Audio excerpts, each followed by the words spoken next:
107. What does this number stand for? As the Global Gender Gap Report for 2020 admits, this number represents the number of years needed for Central Asia and Eastern Europe to achieve gender equality. In this report, we can find global gender equality rankings of 3 Central Asian countries. Out of 153 countries, Kazakhstan placed 72nd, Kyrgyzstan at number 93, and Tajikistan at number 137. This begs the question, why have these countries scored so poorly in terms of gender equality? What is the general state of women's rights in the region?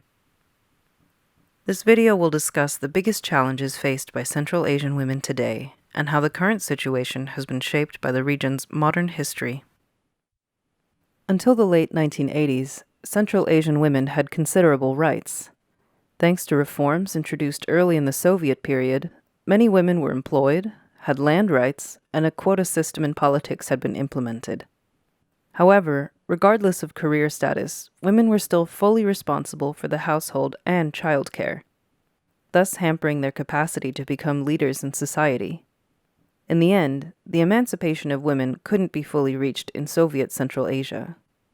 After the collapse of the Soviet Union, negative changes in social welfare and political participation were introduced that rolled back much of the progress made during the Soviet era, pushing women back into their traditional roles.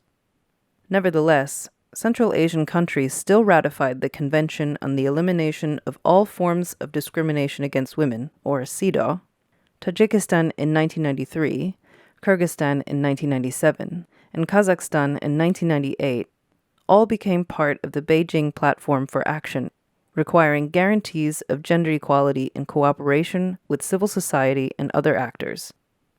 Accordingly, gender-based policies and action plans have since been enacted. However, these plans have not always been effective. Central Asian women still face many challenges. One of the most serious of these is the problem of bride kidnapping.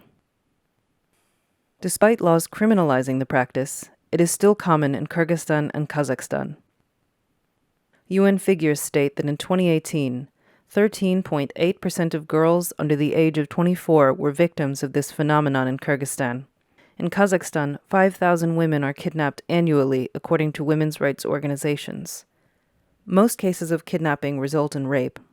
Girls and their parents do not report to the authorities because of gender norms and stereotypes. Secondly, early and arranged marriages. Although the legal age for marriage is at least 18 years old, unregistered marriages of underage girls still commonly occur. Despite legal punishments for those guilty of following this practice, many cases go unreported. For example, 7% of girls in Kazakhstan get married before the age of 18, according to the UN.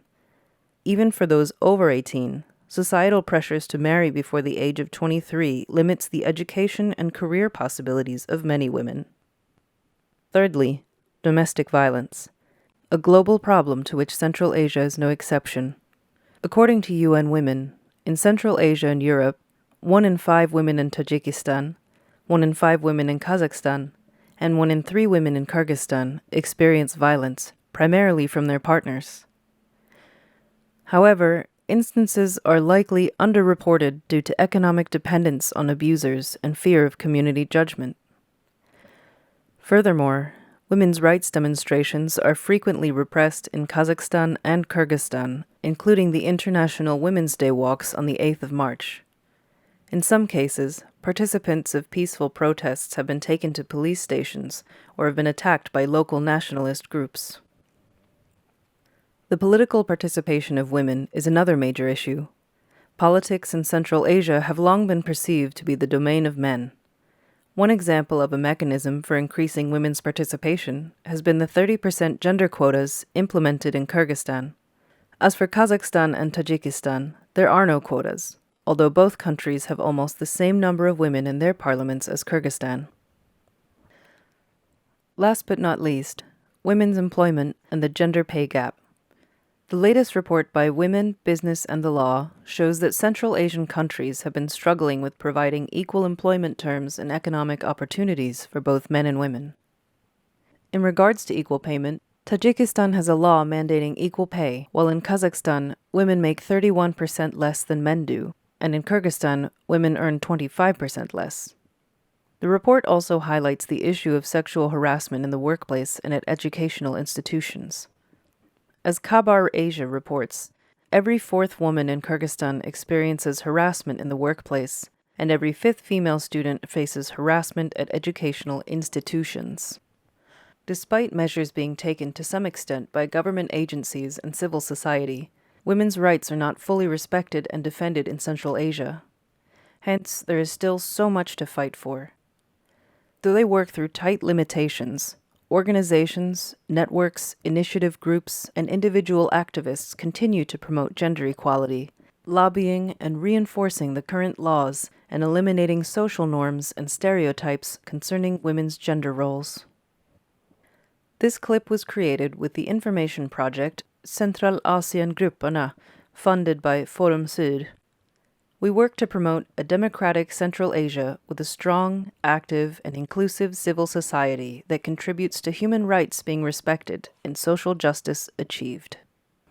Follow us on Facebook, Instagram, or visit our page at www.centralasien.org. Thanks for watching.